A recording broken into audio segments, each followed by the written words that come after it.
Hey, Shekhar. Yeah, hi Raghav, how are you? Doing well. How are you? मैंने वो backdrop दिया लगा लो.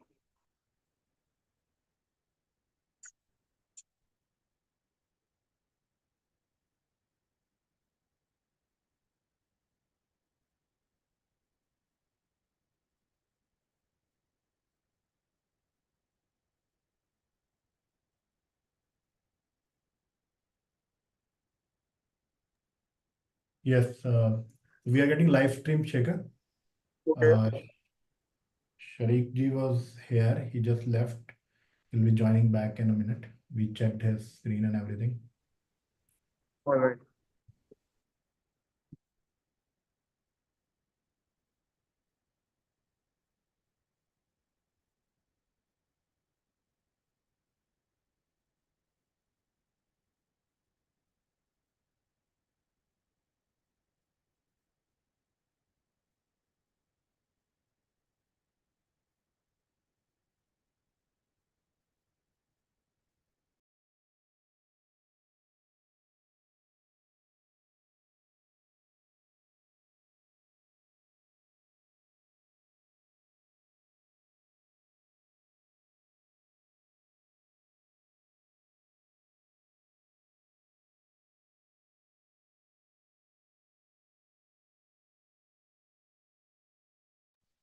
Can you hear me fine? I was getting bit of lag. I can hear you.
Joining.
call it a recording webinar. Sorry, And then saying, are we live streaming right now? can't hear you, Shekhar. Nothing. I'll text you.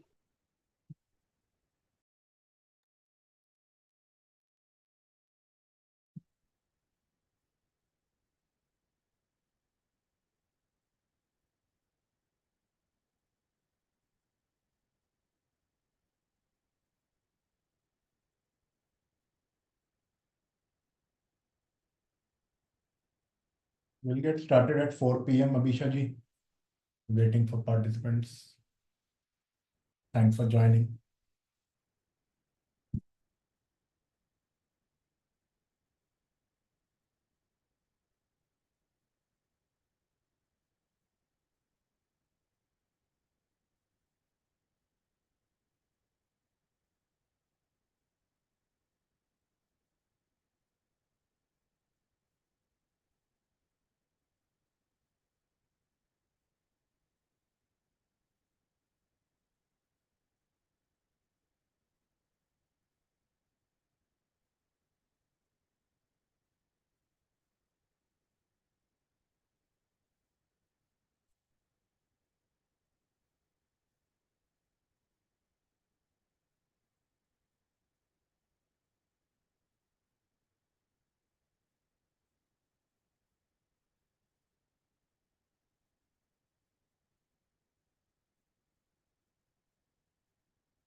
How's the day been, Shekhar, with you?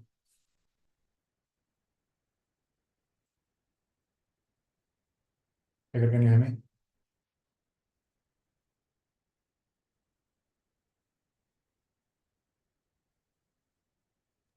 Yes, I can hear you. Okay. We'll get started in a few minutes. Let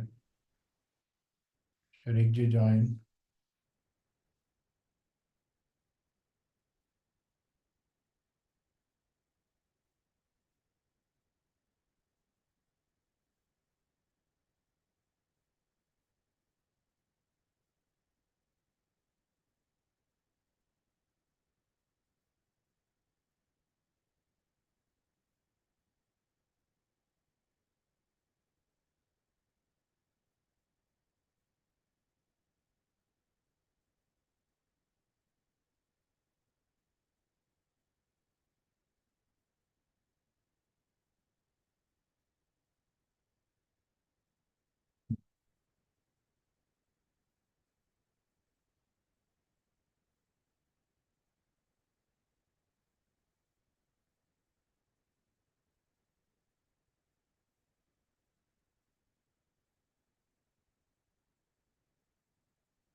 Hello, Sharique ji.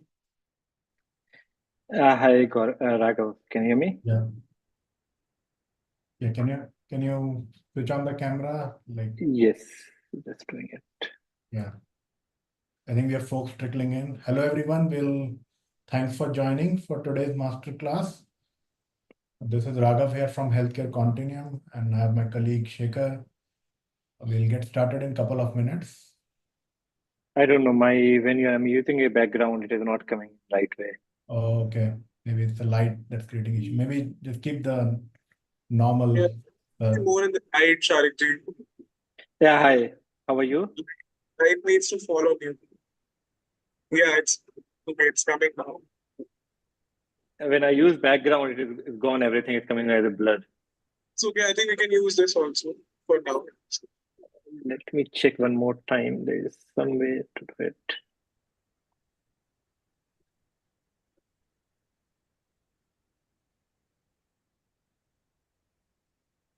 Hello, everyone. We are just getting started. Thanks for joining. We'll be. So I think it should be fine. I think the light effect is creating that. Yeah, this one is better. I think we should be good to go. All right. I think we have a good participation and we're getting more folks joining in. So without wasting time, we'll get started.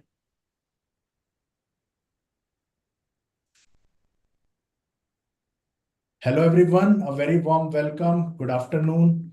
It's a pleasure to welcome you all again for a very enriching session for today's Healthcare Grandmaster. Just to remind everyone, it is a series that we started a couple of months back in collaboration with IIHMR Delhi. And I must say that today's topic is very interesting, ESG for ESG, essentially environmental social governance for enduring sustainable growth. In a world that's rapidly recognizing the ESG importance, it is becoming a cornerstone for companies to striving to make a positive impact within the environment in the society. And today's discussion will shed light on how ESG is not just a requirement, but a strategic asset that can propel companies enduring sustainability and growth. And for that, I'm thrilled to introduce our speaker for today, Mr. Sharique Zia, a visionary leader and co-founder of RIU. Sharique sir has been at the forefront of revolutionizing sustainability reporting across supply chains through innovative use of AI and blockchain. His SaaS platform, RIU, is currently aiding top Indian companies in automating their ESG data management, auditing, and reports, thus ensuring not just compliance, but also efficiency and transparency. So it is a very pleasure to have you, sir, join us, taking out time from your busy schedule to shed light on this important topic. And I'd like to welcome you to take over the stage. And without further ado, everyone, please join me in welcoming Mr. Sharique Zia. Thank you so much, Raghav. Thank you so much for giving lights on our journey, what we are doing. And thank you so much for providing the opportunity today to speak about the ESG.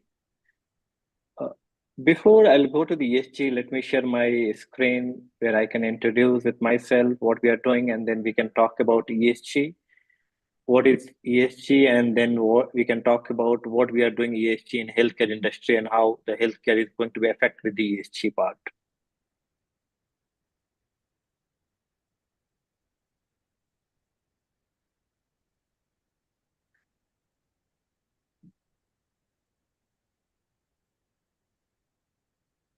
So I hope you guys can see my screen. Yes, sir. Okay, let me start with my introduction, guys. First of all, a very good afternoon to everyone. As you know, as Rag have mentioned about, my name is Sharique. I am the founder of the company called RIU, that is called Reporting Intelligence Unit. And if you talk about my background in the previously, I have taken the exit from two of the startups. One is called McCuby Solution and one is called Apricot. This is my third startup where I am working to, generate the ESG reporting, carbon accounting. So as I mentioned, if you see in my slide, it's called the pioneer in AI-driven ESG management and SaaS accounting software. This is what we do. Let's move towards the discussions regarding the ESG. What is ESG? I hope everyone can see my screen. Nothing is hiding anything. So your screen didn't refresh. It's first slide only. Yeah. Yeah, we can see it now. Okay, so ESG, that's called environment, social, and governance. Right now ESG is very, very, hot topics in the market for each of an industry, from textile to hospital industry to pharmaceutical industry. Everyone is talking about what is ESG. So as you guys know, the ESG called environment, social, and governance. Let me give you the brief about the ESG. Environment, social, and governance is in the market from decade, from 15, 20 years. The companies are using environment, doing the reporting for environment, social, and governance. But the government it was not very, very compulsory from companies they have to go and, file the ESG reporting. So if you talk about right now, the Europe or US market, all the Western market are little mature in the ESG part. When we talk about US market, they do that's called reporting called SASB. When you talk about European market, the reporting called GRI reporting. But when you talk about in India, that's called BRSR reporting, business responsibility standard reporting, which is called in India right now.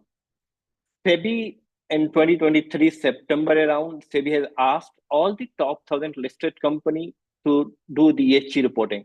As every company they are doing the financial reporting, the same time they have to do the ESG reporting as well.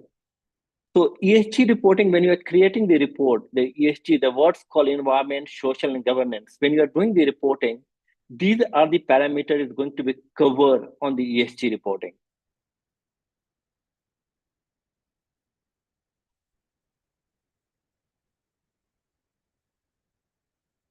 So this is environment, social, and governance. So we talk about these are the three parameters in the ESG reporting.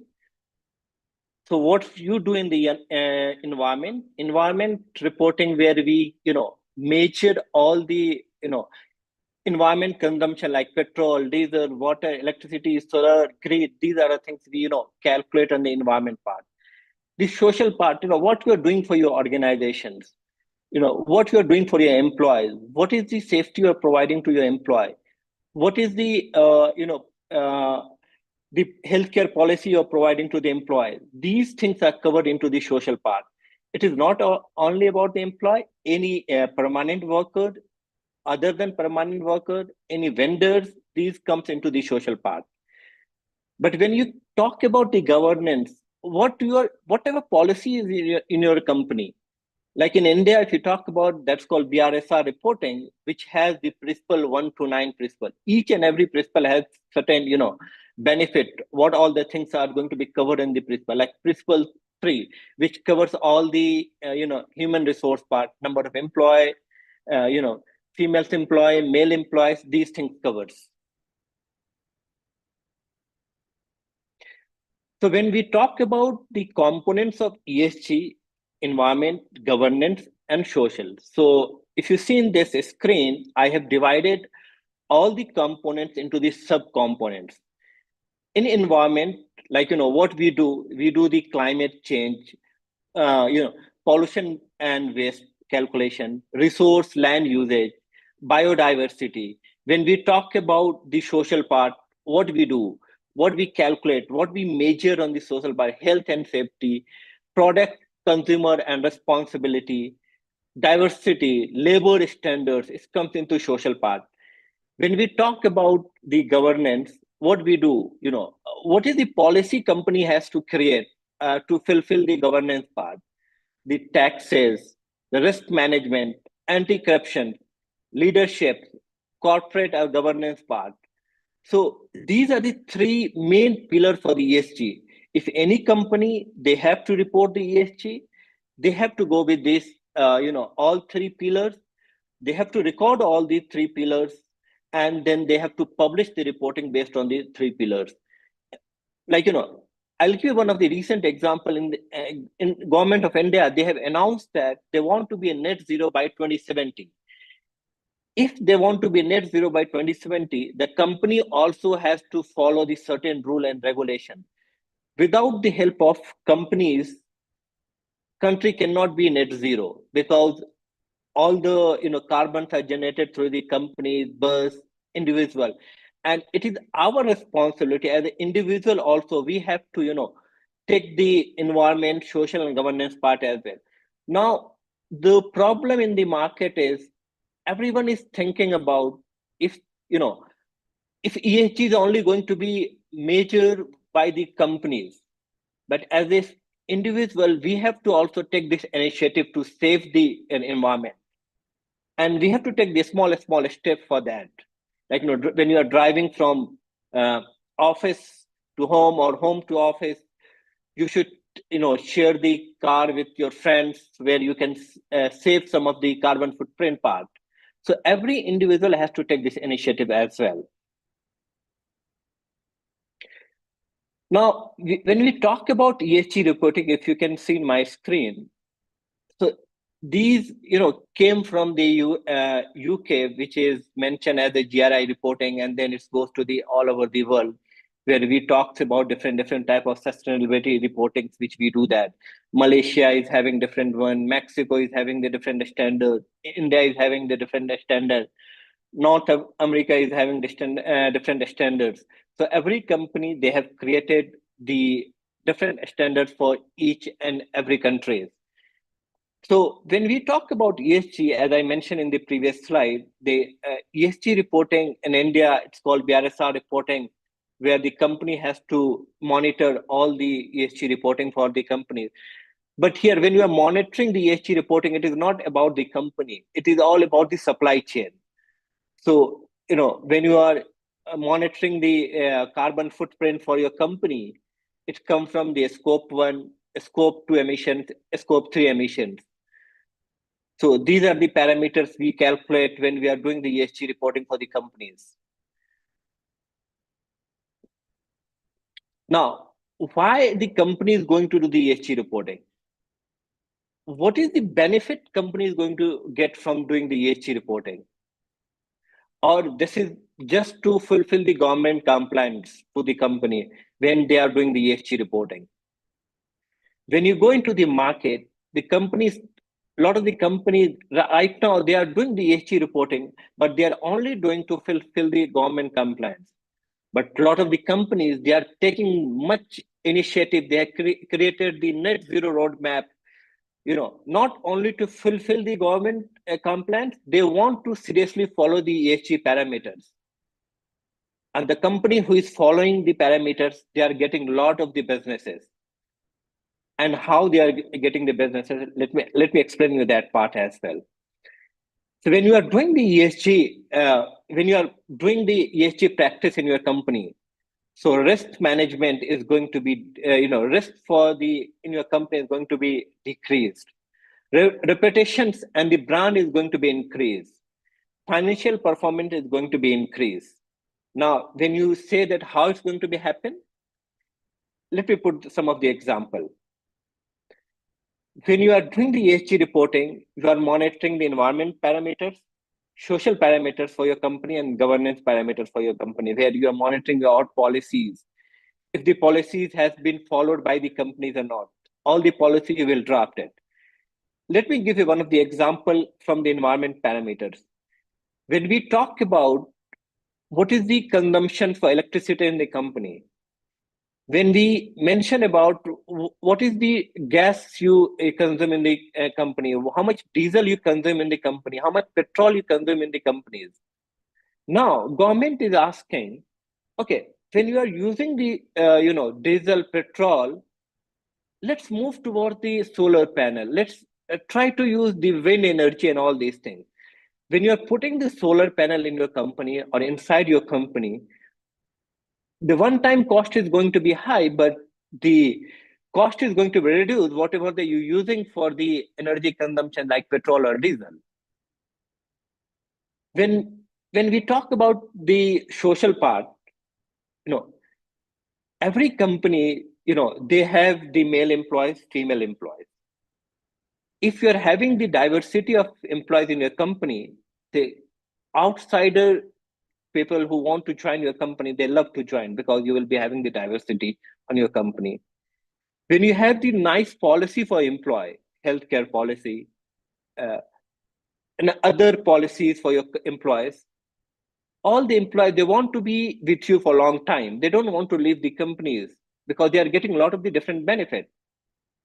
When you follow all these things, it affects directly to the financial part, where if some employees are coming and leaving the organization right away, or they come for the join the company and they feel that the company environment is not good, they are not getting a lot of the benefit like healthcare benefit, medical benefit, and other part. So they look for the other opportunities. Here they want to be in a company for long term, so your hiring cost is going to be reduced. Same way, when you are using other energy, your production cost is going to be reduced, so your profit is going to be increased. this is one of the benefits right now for the ESG in the market. It is not only this benefit. I'll give you one of the benefit for the companies right now. It's very, very big benefit. In Dubai, most of the real estate companies are getting these benefits. As example, right now, most of the company, they take loans from the government and the bank to run the company, to expand the company in different market. Now, when they are taking the loan from the bank, right now they have to pay somewhere around 12 to 15% of interest rate.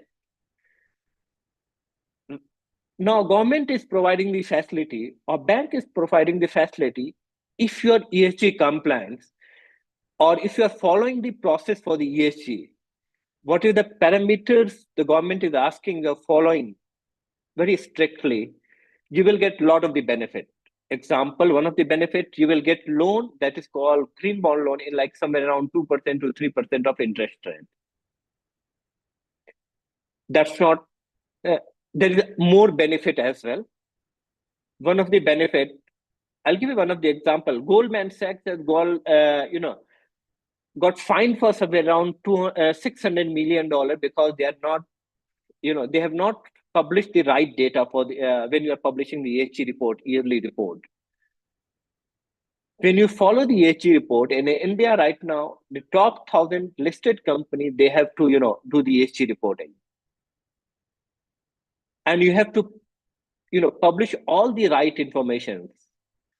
And Goldman Sachs has some issues by publishing the data, and the SEBI has assigning auditor to review all this information, and they got fined for $6 million. And the fine is not only the $6 million; it goes till 10% of total of your revenue.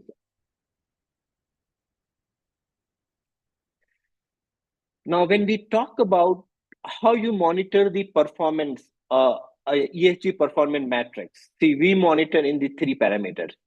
One is carbon footprinting, which is where I can show you also. I have opened few of the report how we calculate the carbon footprint. So carbon footprint, we also divide into the 3 parameters: scope 1, scope 2, and scope 3. Then we, do it from the diversity. Then ethics and compliance. Diversity, it comes into the social part. Ethics and compliance, it's come into the, the governance part. Before we go ahead with this PPT, let me show you the carbon footprinting, how we measure right now the carbon footprinting for any of the companies. So I hope you can say this report. This is called a scope 1 report. I do have a scope 3 reports for open, and I have the scope 2 reports. Scope 1 report is, whatever the energy you are consuming for your company directly, it's come into the scope 1, where you can see I have mentioned few of them here, the fuel and other as well. Same way in scope 3 is someone, it is come from your supplier, where you are, buying the, product from any supplier. It's coming in the supply chain. And this is very, very important part for when you are doing the ESG or carbon footprint calculation. Scope 3, play a very important and very major role. So then diversity, when I've already mentioned about the diversity, it's all come for the social part, what you are doing for your company employees, what you are doing for your vendors, diversity also, the ethics and compliance, how you are managing your policy, what is the policy you have created for your employees, vendors, workers, permanent worker, non-permanent worker, contract worker, and these things calculate, these things come into the ethics part. Now I'm coming to these parts, reduce, increase workforce and everything. Let's move to the other page where sustainability is good for businesses. How it's going to be good for businesses? What is the businesses going to get benefit? As I mentioned in the previous slide also. This helps you to build the brand, enhance the efficiency, and improve the margin and revenues. And I explained you already in this. Let me talk about how you're going to do this. When you want to implement ESG in your organization, you have to implement technology in your companies, because you want to monitor scope 1 emissions, scope 2 emissions, scope 3 emissions. You want to monitor the policies, the governance policies. You want to monitor about the social part of your employees. And monitoring these things, you require technology. So you have to implement the technologies in your organization. Now, when you are implementing technology, what is the benefit you are getting? You will be getting the benefit of transparency. Transparency with the vendors, transparency with the employees, transparency with the government. How the transparency is going to get benefit to the company? There is the indirect benefit and direct benefit. I'll give you one of the example of benefit from the vendor part. If you have the transparency in the vendor policy, like example, once you receive the product from vendor, when you are going to release the payment. And if you clearly mention your policy that you will be releasing the payment within 45 days or 30 days after receiving the product, vendor is not going to chase you. They know that this is the policy with the company that they strictly follow. So vendor is going to have trust on you. They will not think twice to deliver the product to you. They know that all the policy related to vendor is mentioned in the agreements, mentioned in the company policy documents, and they strictly follow these things. So this is one of the benefit. There's n number of other benefit company is going to get. Let me talk about what is the transparency for the employees, which comes in the social part as well. When any employees join the company takes the one of the webinar, one of the session with the employees where they explain the policy of the company, where they talk about what is the benefit we are getting in the company. If you have all these clear policies for employees, like employees leave policies, employees health policies, and employees direct benefit, employee canteen policies, employee travel policy, each and everything, the employee will feel that this is good place, one of the best place to work, and they will look for the long-term relation with the organizations, because end of the day, employer looking for secure and good environment job. Let's me talk about what is the transparency coming to the governance part. I'll give you one of the example. When we talk about ESG reporting in India, we have to follow the BRSR reporting. In BRSR reporting, the government has defined principle 1 to principle 9. Each principle belong to something. Like one of the principle will be talks about the environment part, like principle 6. They talks about the environment part. What is diesel consumption, petrol consumption, and all these things. Principle 3 talks about the human resource part. So every principle, company has to create the policy. How you're following this. What is the policy you have defined for the employees? What is the policy you have defined for the government? What is the policy you have defined for the taxes? What is the policy you have defined for the environment? How you are following the environment policies? What is the policy you are following for the water? How you are following the policies for health for the employees? If you define these policies, you will be, and if you follow the government instruction for these things, so you will be not getting a lot of the penalized for these things, because everything is mentioned in your government website, everything mentioned in your MCA website, everything mentioned in your company website. If government has to review each and everything, because right now SEBI is assigning their own auditor for top 250 companies to review the ESG report. That's called assurance part. Right now in India, it's top 250 companies, and everyone has to follow these things. So this helps to, in the transparency in the government part, where you have defined each and every policy for your companies. Transformations. This is very, very important right now when we talk about transformations. Transformation is not only for the companies. Yes, it is asked by the government for companies to fulfill ESG compliance, and the company has to transform to follow the ESG compliance. Transform how they are going to be transformed, where they will be using the solar energy, they'll be using the wind energy, they'll be trying to employ to provide the work from home facility to say all these parameters. So company has to adopt the new technology, adopt the new process for working. This is called transformation. And transformation, I will say, for it is my belief, transformations are not, see, when we talk about ESG, transformation is not only for the companies. We have to also take something initiative for our mother earth, what we are doing for them. Because if you see in the Bangalore recently, the climate changes happen and the water crisis happened in the Bangalore, I think 3-4 months back. Same way in Delhi, the floods happen, a lot of the things. It is everything affecting because of the climate change. As an individual, we have to also take initiative for the ESG. We can also try to, use the share card or for traveling and all these things. Now I'm talking about how we are going to implement in the organization.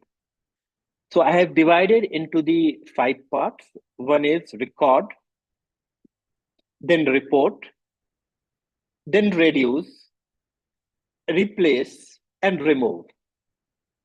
Now, when you talk about record, what you are going to record. So if you see in this screen, I have taken the black boxes, black circle, which is record and report, the green circle, which is reduce, the blue circle, which talks about replace, and the gray circle, which talks about remove. Let me give you one of the example, what you want to record and report. Set and track the sustainability target. Let me give you one of the example. Every company now, they are talking about, I want to be a net zero by 2030, by 2040, by 2045. So that you have to, do the reporting. You have to understand what is your current base, how you're performing the currently. And then you can set the target. Okay, by this year, I want to be net zero. When you set your target, then you have to reduce. So how you're going to reduce? Like improve the supply chain transparency, traceability, identity impacts, diesel consumption, petrol consumption, electricity consumption. You move from diesel to electricity, solar energy, and all these things. So you're going to reduce or replace. When you talk about replacing, where one of the things I can say that empowering the employee to work from home or remotely, renewable energy, if you're shifting towards the renewable energy sources, grid energy, solar energy, and all these things. Remove, so how you're going to remove the carbon capture, all these parts you can remove it.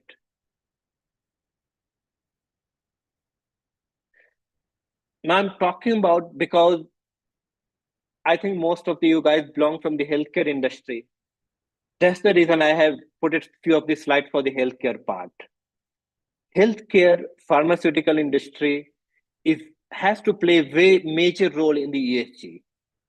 I'll give you one of the example which I mentioned in the screen as well. Healthcare industry face high risk with the climate changes.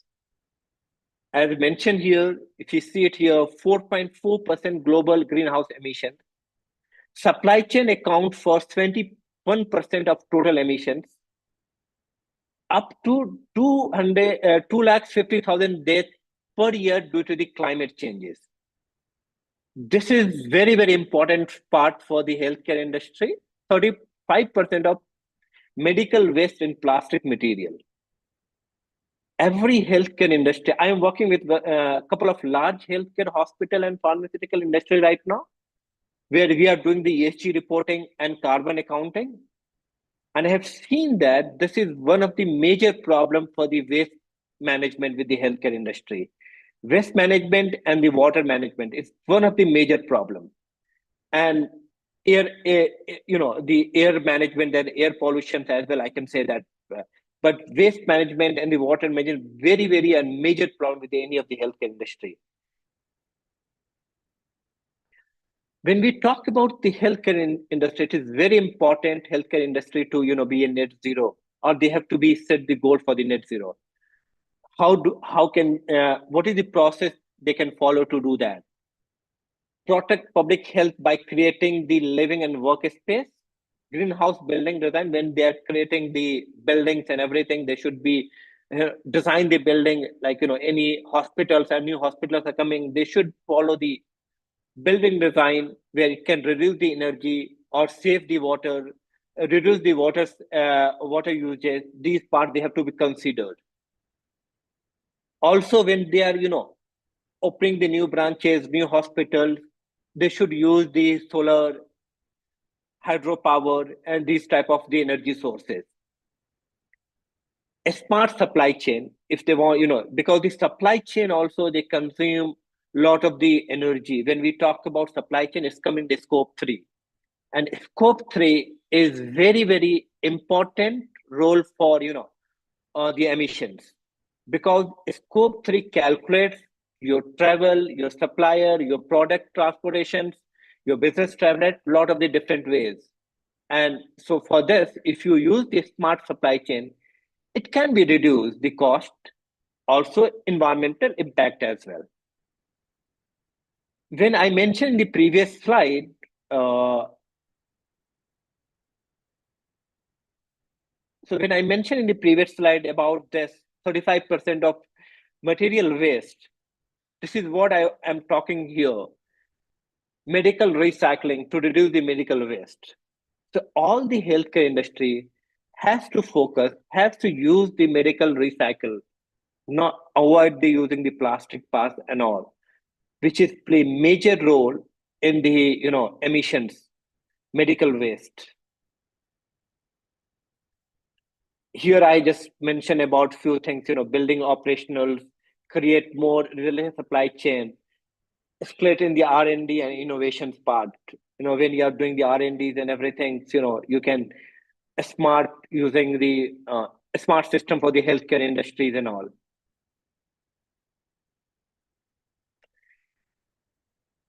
How also what are the other ways to enhancing the patient engagement when we talk about the social part in the ESG reporting?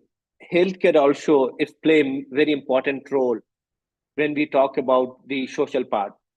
How do you do that? When every time the patient are visiting to your hospital, it is they are using some type of travel, like car, bikes, and everything.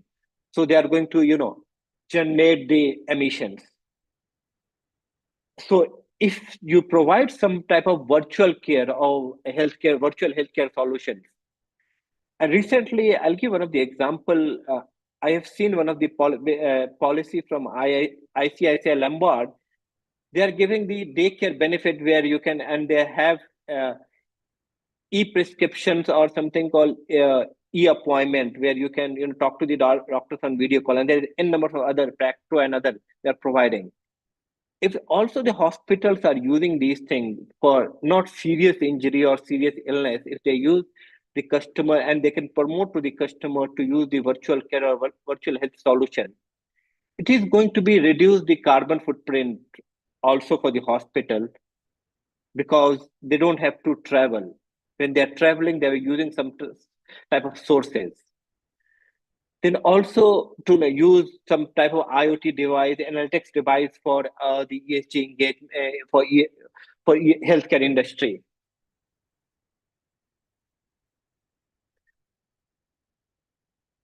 So this is one of the major role in the healthcare as well. ESG, if you talk about, is very, very important for all the organizations.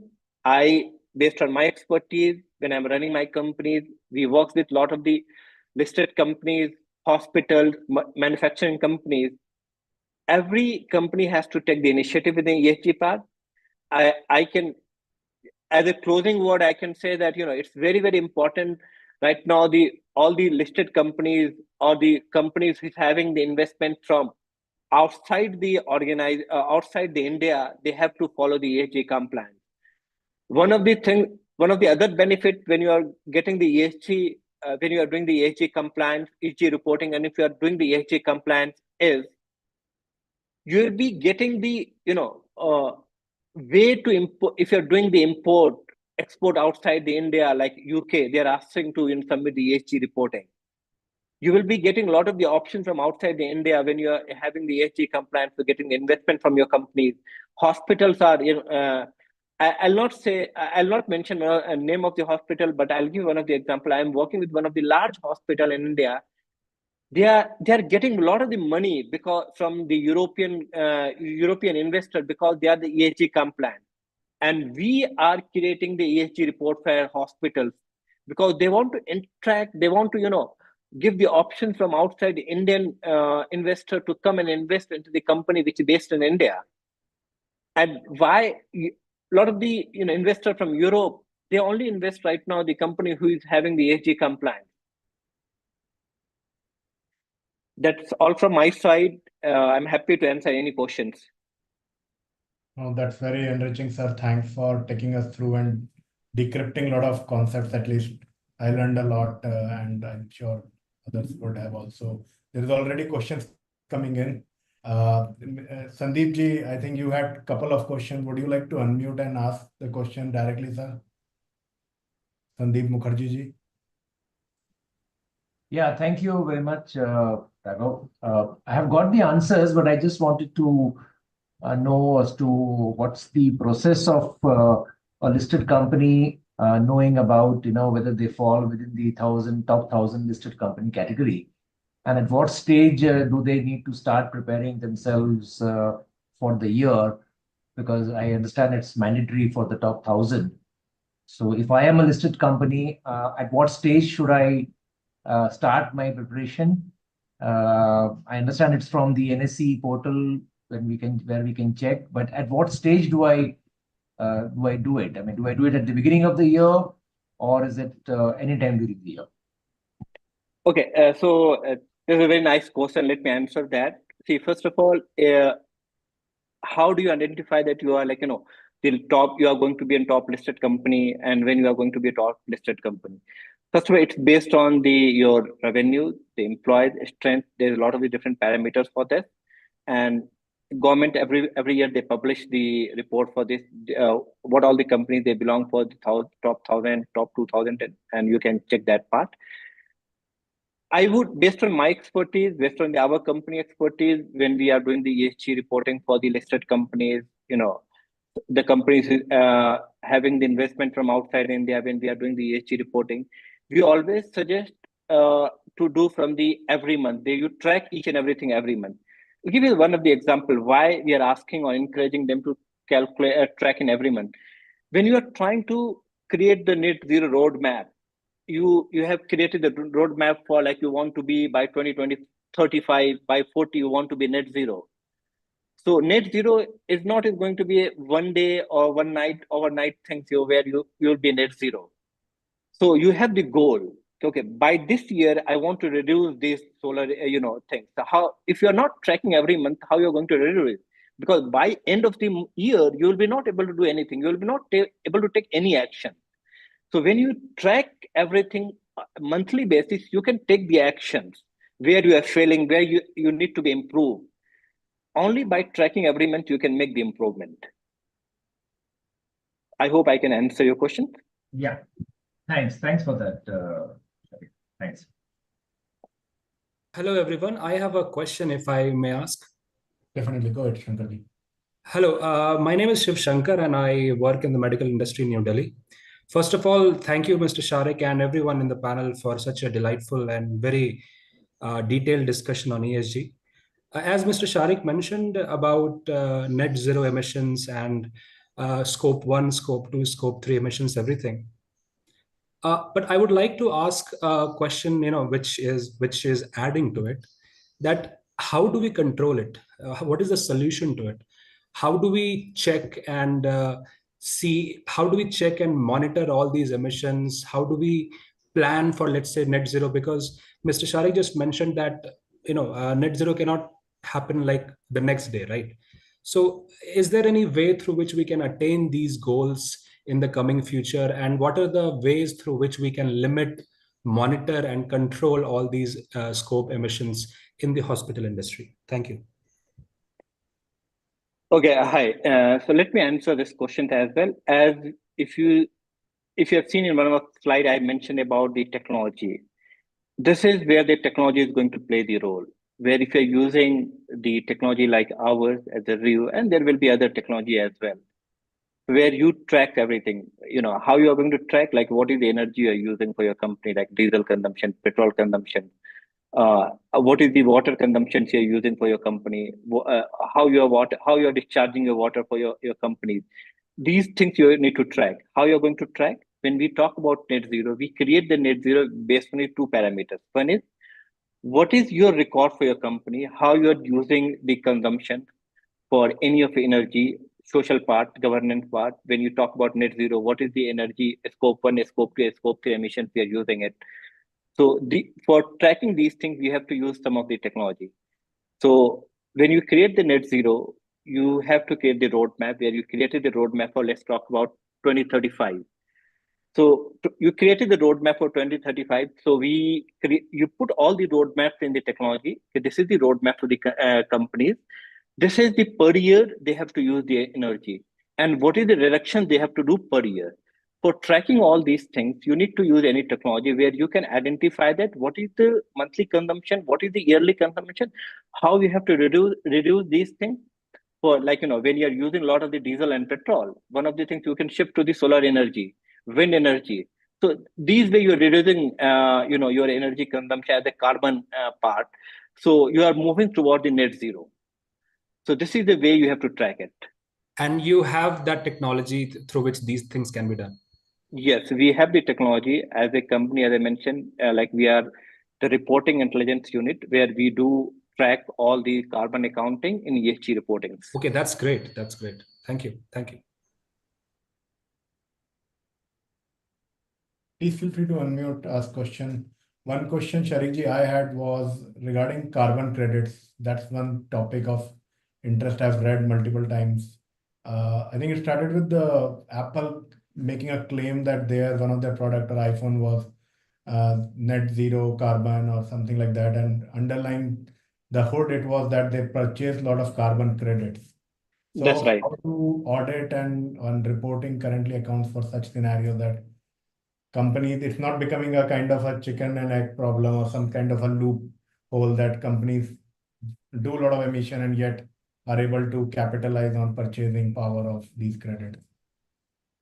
See, it's not chicken egg issue, but still the carbon credit, like any company, what they are doing right now, they are using a lot of the energy, like in petrol, diesel, and they're generating a lot of the carbon. So they go to the third party vendor where they do the offset. Okay, this is what I've used it. Let me go and purchase this thing. But for us, the government is encouraging. When we are doing offsetting, that is one of the part when you move to the different energy sources. Reduce the diesel energy consumptions, go to the solar energy, wind energy, and all these parts.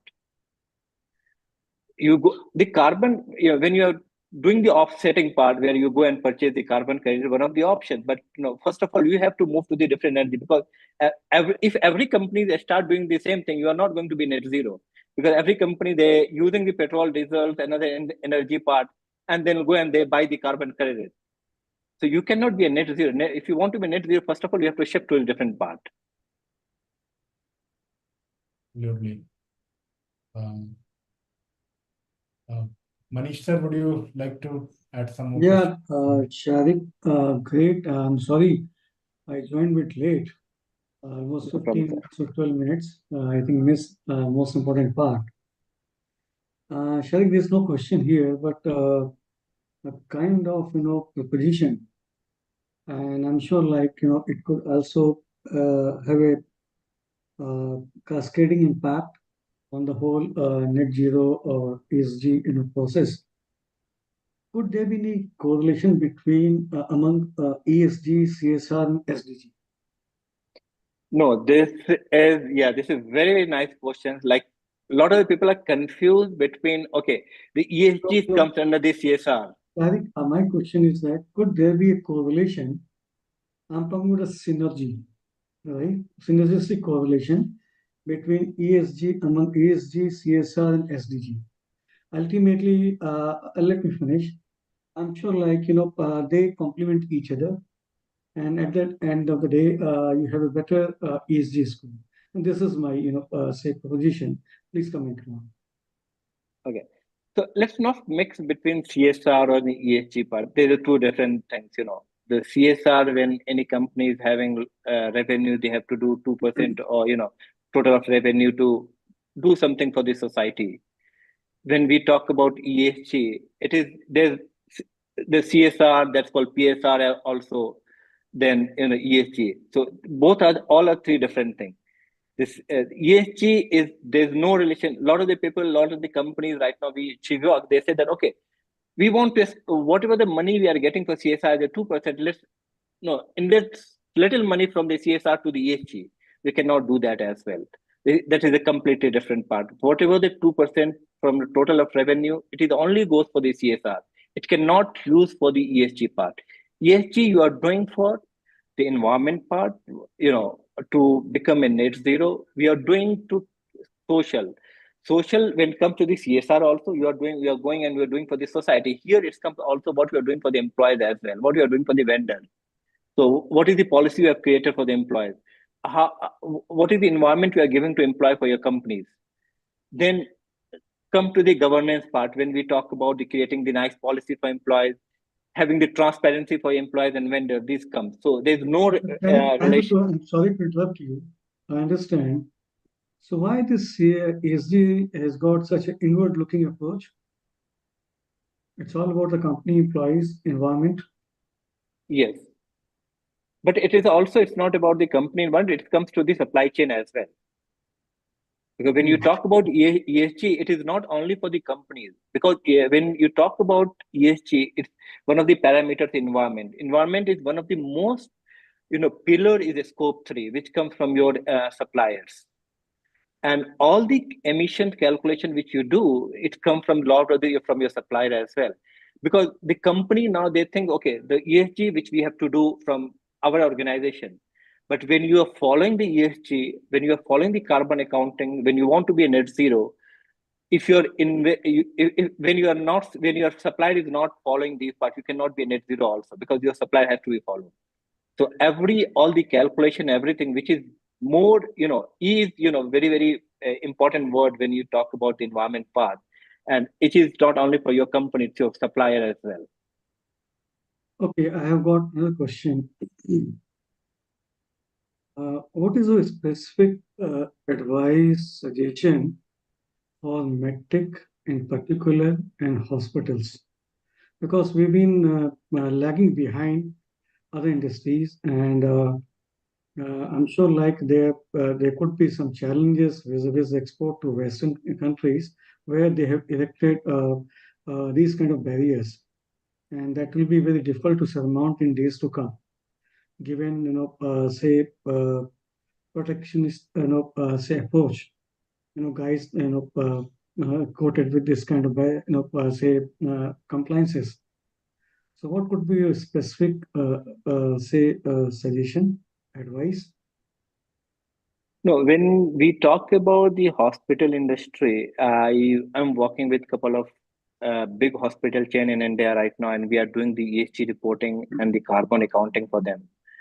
So when we talk about hospital in India, like it's not mandatory for all the hospital to do the ESG reporting, because they are not falling under the top 1,000 listed company, but they do the carbon accounting or ESG monitoring, because some of the hospital which we know, they are very, very serious about the ESG part. They want to do it. Few of them, the hospitals, I'll not name it, but they have the investor from outside the India. So the investor is asking, so they have to do the ESG reporting. So namesake they are doing it, because they have to fulfill the investment compliance.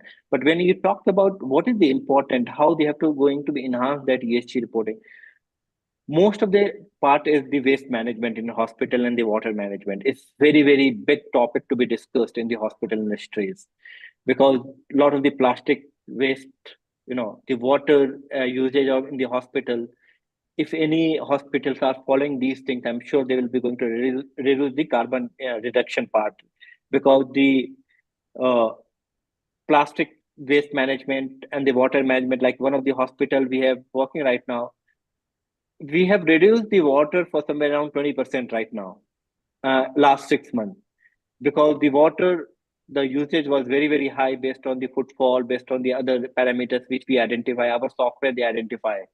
And then we have used the new technology, and recently in there, like sensor for every tap is having sensor and everything. We have reduced like somewhere around 20% right now. Same way, we planning. We are suggesting our hospitals to use some smart supply chain. When you are using the supply chain, you are going to reduce scope 3 parts as well, because the supply chain in the hospital also plays one of the major role, because you are getting the product from different suppliers and everything. There will be transportation involved. There will be drivers, multiple drivers they are coming.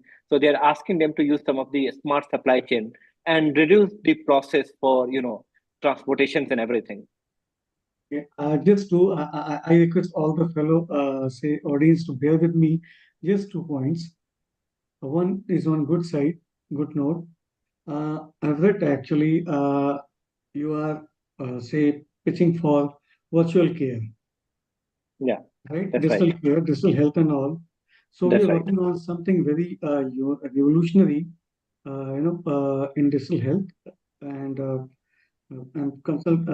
I mean, we have a team of good consultants. So that will be an additional point actually, because ESG is going to play a crucial role. Yeah, vis-a-vis the physical say infrastructure. That's like digital health infrastructure. So that's a good point, and that's my takeaway.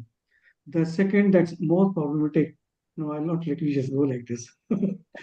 What about GCC, mother of all technological, advancement? They're the biggest, energy guzzlers.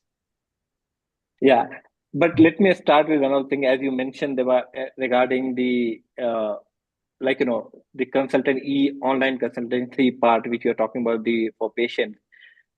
And this is very, very important part because when you calculate the scope for the hospital, the patient's travel also calculate from where they are coming and all. And it is because if you see in any hospital, their footfall is very, very high.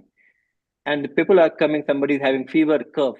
We are right now, we have the couple of hospital which we are working right now. We are asking them, okay, if there's no serious issue with the patient, it's like a minor fever or cough, please start using the online some portal where you can, provide all these things.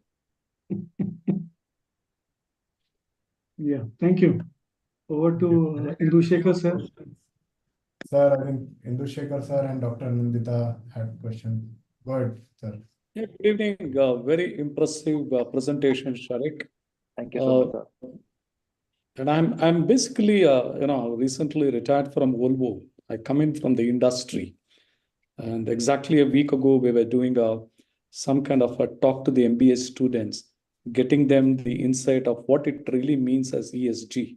Okay, so I think I was always looking at when you were presenting it for any new practitioners at their whatever industry, whether a healthcare or any other sectors. I think generally as management, we talk about what's in our control, what's not in our control. Okay, so, yeah, the roadmap and where you are today is becoming very important. And then when you create the roadmap, and how do you set your targets? Because as you rightly said, you can't achieve these overnight. But many times we jump into getting to the worry part of it, the scope 2, scope 3, which is definitely not in our control. But that engagement, very inclusive approach with them, and making sure that you monitor them, give them the right kind of a guidance, support. As large industry, you need to do that and make sure that they are also aligned to you.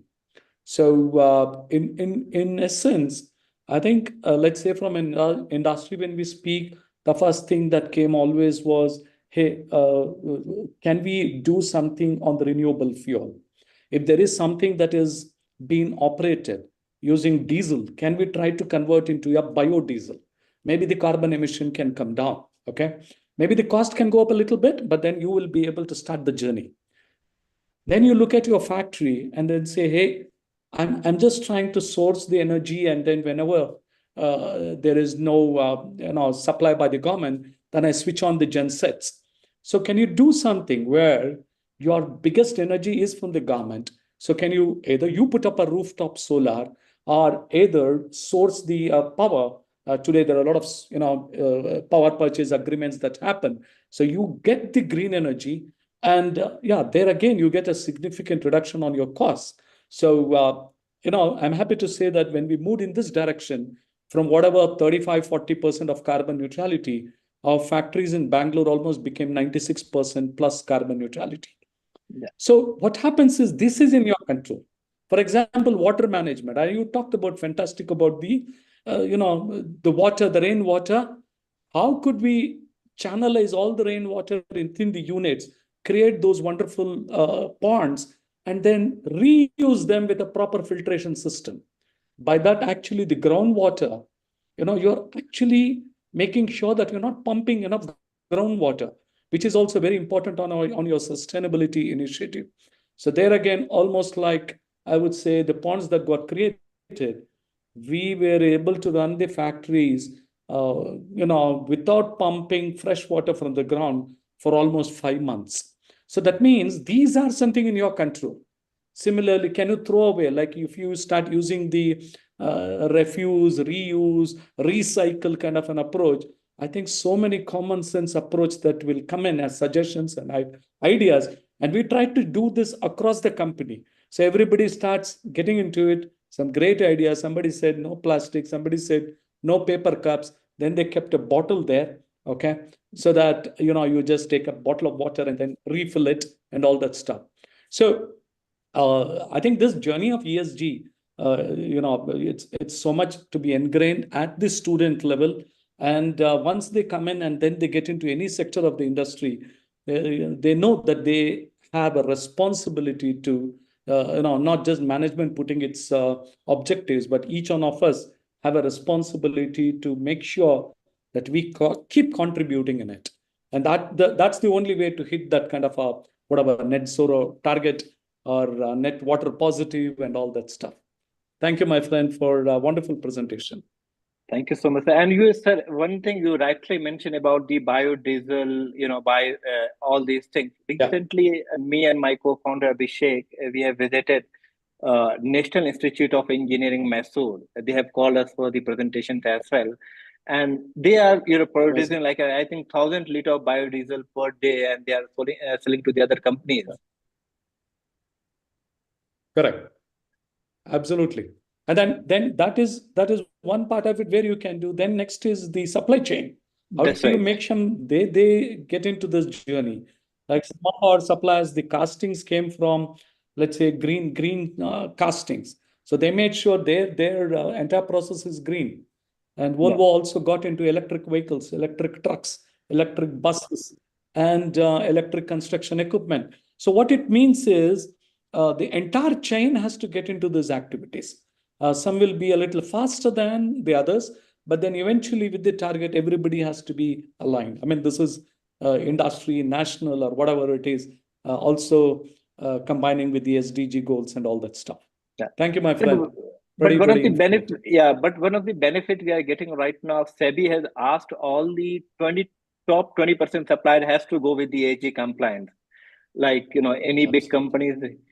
And nowadays, what I feel that when we are working with the top 1,000 listed companies, the companies is asking supplier to follow the ESG process, follow these things, because if they are not following, they will be not going to be on board them as well. Absolutely. That's the only way. Yeah. That's the only way. It started when are you an ISO 9000 company? If you're not an ISO 9001, we can't get you on board. Similarly, are you engaged on ESG? If you're not, then we can't really put you onto that. those are very tough criteria that are there today.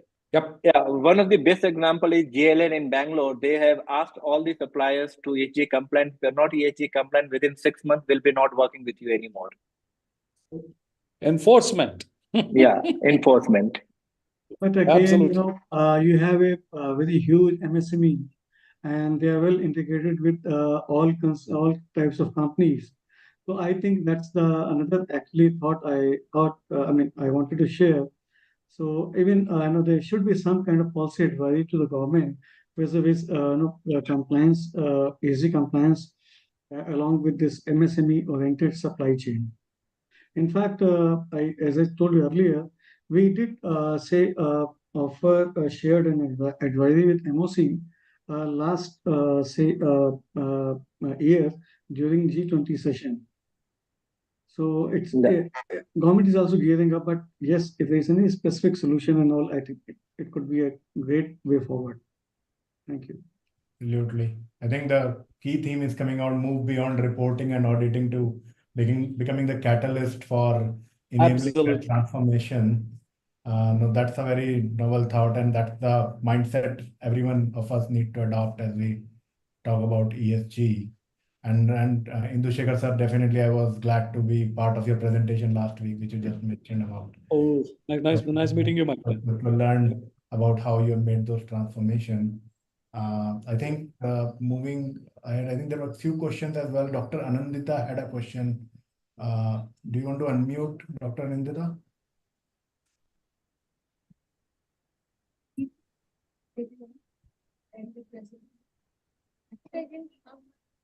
No, we can't hear you. We can't hear you, ma'am. No. No, you're cutting off. Maybe the connectivity issue might be there. Now, is it? We can hear you now. Please Huh? go ahead. We can hear you now. Please go ahead. Yeah. Actually, I didn't have much of a question, but I found it very interesting.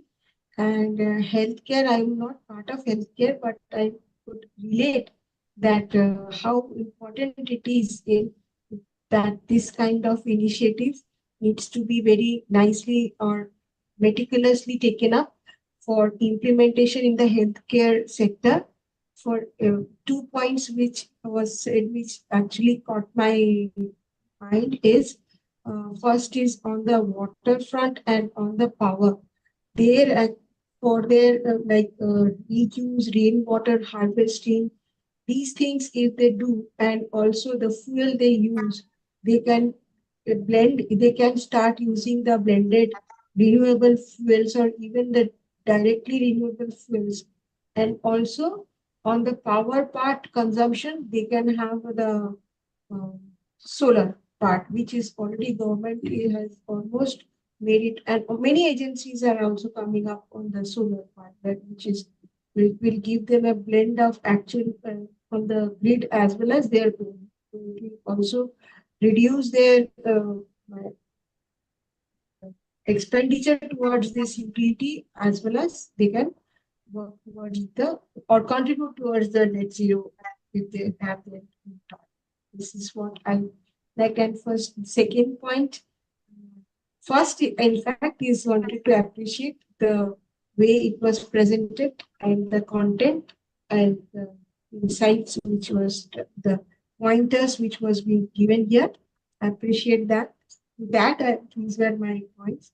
And there was one also question which I always also used to think, and in the book, which is Sustainable Development Goals 2030, this book also has worked on this part.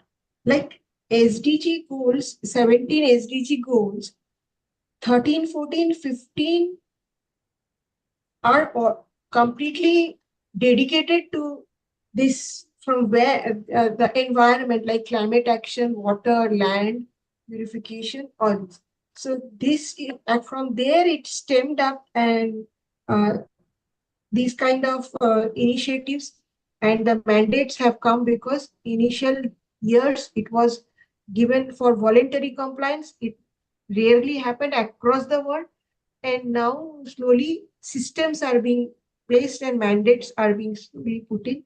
And I think BSR reporting the format also has this thought process and ethos based on these SDG goals also. And the index and ranking also takes care of this. And ESG is also a growing on this itself. It is part of the family, but everyone has their different pehchan, but they are, although they are different, but they come from the same ethos and the same basic needs, which actually we want to move from the profit making completely to become a responsible citizen as well as responsible organizations. So I just wanted to add to this deliberations happening. Thank you for making it part. Thank you so much. Thank you. I want I would Mufti just to like to speak. add one more thing, if I'm allowed. Good. Since please carry madams and sirs mentioned about ESG evolution in medical industry, in hospital industry, I think this can also be extended to pharma industry as well, because Yes, sir sir. was also talking about Volvo, so automobile industry will also come into account, and I think ESG also has a great capability or opportunity in various sectors as well, be it like cement or so I think. What do you think? Please correct me if I'm wrong. What do you think about the future of ESG markets in India? And how can we make sure that we can tap into these markets and make sure, as Madam said, that we are all becoming, responsible citizens and responsible businesses in India? No, so ESG is not only like as Madam mentioned about healthcare industry, as you mentioned about cement industry. It is not only the healthcare or cement. It is for the every market, like the textile market, cement market, and every market, and it is growing like 5 times in India right now. They started with 250, came to 1,000 right now. It's going to be 5,000 next year. So it is going 5 times per year right now, and every I'll not say ESG should be focused on the industry or anything. It should be focused by the industries and us also. We have to take the initiative as well if you want to be part of the. So this is one of the everyone is think, okay, the company has to follow the ESG environment part. Why we cannot do something for the environment as well? When you are traveling to the from home to the office, you can go with your two of your colleagues. Why you're traveling to the anyone is traveling to the car alone? So these are the way every individual also have to take the initiative in the ESG part. It should not. I want to come in. Go ahead, sir. Go ahead. Yeah, I want to come in. Mr. Shankar, ESG is going to be the next global theater of action. Yeah, I agree. That's for sure. That's for sure. And they cannot overtly say what you call practice protectionism. So they will do it say behind this ESG sheet. This for sure. Second part, I'm sure like in years to come, there would be a lot of litigations at ICJ. In fact, there's a small country around IOR, Indian Ocean Region. It's I think Vanatau. So it has already what do you call put a petition in that court along with some 55 signatories. So it is going to be a global concern for sure. And another 3-4 years, you never know. Like it could, yes, I wouldn't say like it's a toolkit, but yes, it's essential. It's urgent. Second part, what I was saying, yes, Sharique, I'll connect you to the pharma. You can do a special session for them. Yeah. Sure. If possible, we'll try to do it probably the first ever live masterclass. Sure, sir. We'll do that. Thank you so much. And as sir rightly mentioned, Manish, it is a global thing now. It is not about anything. It is going to be every country, like Europe and USA, they are following very, very strictly on these parts. Europe is asking now, anybody want to do the import and export outside their country, they have to be ESG compliant. And doesn't matter company is big or small. Yes. See, you're absolutely right. One of the reasons why I joined this session was because I was in Germany 2 months ago. I work in the hospital industry, and one of the hospital chains in Germany was fined because they were not following the ESG norms. So thank you once again, Mr. Sharique and Mr. Raghav and everyone else for having this wonderful interactive session. Thank you. Thank you. Thank you, Shankar sir. I want concluding words from none other than Murthy sir, and he's been championing this ESG cause. We have shared journey of almost 2 years. So Murthy sir, it's your concluding remark about. Thank you very much, sir, Mani sir. In fact, all the from the SDG, you taught us what is how the ESG has come. In fact, the credit goes to you, and we have been working very closely with ESG teams across India. And Sharique and me are working together, and we are seeing how best we can help work with one another. So one thing what I observed is every organization is actually moving towards the ESG. The awareness is spreading, and I can see a lot of sustainable things happening. Example, simple things like Zomato, once we order, they're coming on recyclable or even a paper pot.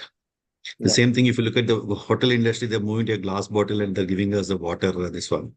And recently, G20 nations, the water they have served in a can, and the can is recyclable. These small things, but actually people are moving to a sustainable part. And the recent development in healthcare continuum, what I observed is about Mr. Anil Johri sir becoming the national leader for the carbon registry. Yes. In fact, that is the biggest, one of the very, very big news from the healthcare continuum and Anil Johri sir. So we have invited for a session, and we'll all keep you posted. It'll be good to know how we can record the carbon footprints and how the government is also going to track. Just to give you a small insight, we have done one exercise along with Sharique and team sometime back to one university.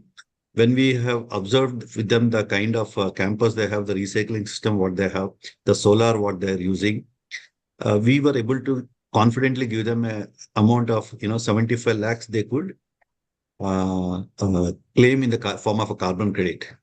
So that became a big attraction for them.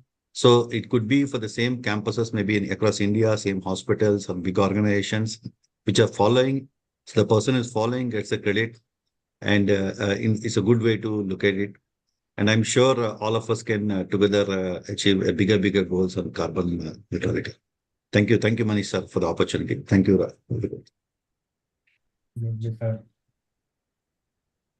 Thank you. With that, I think we can conclude the session. It's so exciting topic that we have run over the time. So Sharique sir, thanks again for taking out time today, and thanks all the participants for such an engaging and enriching dialogue that we had, transforming our mindset to making more impactful in contribution in ESG journey.